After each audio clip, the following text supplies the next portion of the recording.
Hi everyone and welcome to my channel. Today I will be playing with a few products from the July Hero Studio release. Starting with the card kit, I am going to make a fun little Polaroid-esque card, and I began by stamping some passion flower ink. And this is a Heroscape stamp, so you are creating a scene with this. It's like a layering stamp that creates a beautiful scene. So I am using the passion flower, and then I go in with my next color, which is indigo. I decided the first color, which was summer sky, wasn't dark enough, so I just did indigo over that so that it was nice and dark. For my next layer, I am using that nautical ink, and these are mainly core inks, but I want to have certain colors that are not core ink. So I want this bright pink, which is very smoothie. So the reactive and the core inks mix well together, if you were not aware. And I did have some spacing, so I just used a small little blending brush to fill that in. For the cactus, I thought it would pop more if I used the cherry because there's no dye to die cut the little cactus out. But I just inked it a bunch and made sure that it was very dark and kind of stood out. I wanted to go with a different color scheme for myself, so that is what I did. And once this was finished, I let it dry a bit and then I die cut it out. There are little pieces that will die cut the edges of this image out, so that is what I did. I also went ahead and stamped out the sky with Creamsicle ink, as well as the sun with cotton candy ink. So again, just mixing different inks from Hero Arts to achieve the color scheme that I was looking for.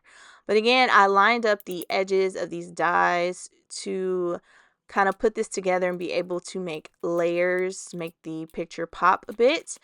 Once everything was die cut, I did go in with my scissors and trim away any of the little excess pieces that were there. I also had a few places that I did not align my stamps well, so I just used a small blending brush to fill in any of the white spaces. And then I just played around with my placement of the sun and used some foam tape to pop up the mountains against that orange sky. Once that was adhered, I grabbed my white card piece that I was going to use for the Polaroid. I also decided to use pumpkin as my card background, the card panel background. So that is an A2 panel of pumpkin cardstock from Hero Arts. But here I'm just using the white and making sure that I've trimmed off enough of the edges to kind of fill out the card front how I want it to. And then I play around with trimming the edges of this little piece and the little white piece to make sure that I have a Polaroid look. It may be easier for you depending on what you use to cut your papers with, to not have the foam in place and have a more accurate measurement. But I was just kind of eyeballing things, and then I was happy with how this was looking. I knew I wanted to use one of the sentiments at the bottom to kind of make it look like you wrote on the Polaroid with like some Sharpie. So I just stamped a sentiment with some black ink and then die cut that out and popped it up onto this little Polaroid.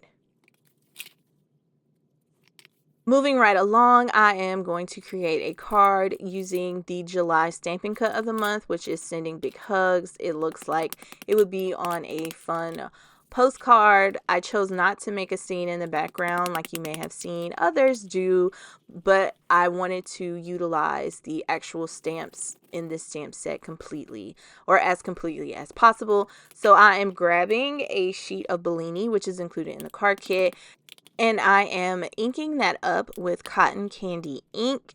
I'm doing multiple layers because I want it to pop against the cardstock, and also these inks dry a little lighter Once they are dry, they look a little lighter. So I wanted there to be multiple layers so it's deep and rich. And then I take my time and align the shadow stamps, and I am using taffy ink to bring a little bit of a darker color to the background of these words, but they work so beautifully together. So cotton candy and taffy ink go well together, especially on this Bellini cardstock. And then I had some areas that didn't fully stamp well, so I just took a tiny brush and filled those in. Once this was complete, I did go ahead and die cut these words out so I can pop them up onto my card panel. Now taking all of the small stamps that I did not use, like the small images, I'm using cotton candy ink to add those all over my card panel. So I'm trying to make sure that I'm adding them in different orientations, a little over the edge, and that they aren't too bunched up in one area. But I do want to fill the space well. So this is something that I like to do with small stamps, and you have to be careful when you are using a stamping block that you have enough ink on your stamp and that you carefully align it if you do not. So I did have a few hiccups, but I fixed those, and I knew that I would be covering this with the die cut words. Once this was complete, I went in with my thank you for being a friend and sending, and I stamped those into place. Once I kind of figured out where my words would be, I stamped those using some pitch black ink. All that was left to do was pop up those sentiments using some foam squares, and I put those in place, and then I adhered this card panel, which is 4 by 5 1/4, onto an A2 panel of that Bellini cardstock. I did end up going back and just adding a few rhinestones from the Spellbinders Color Essential Gems. I think they are the Crystal Mix. It's a mix of 2 different types. I did go back and add a few of those, but yeah, this is my completed card. I hope you have enjoyed this tutorial and liked seeing the July Hero Studio products. If you have any questions, do not hesitate to comment down below. Otherwise, all of my products will be listed in the description box. Head over to check them out, and thank you so much for watching.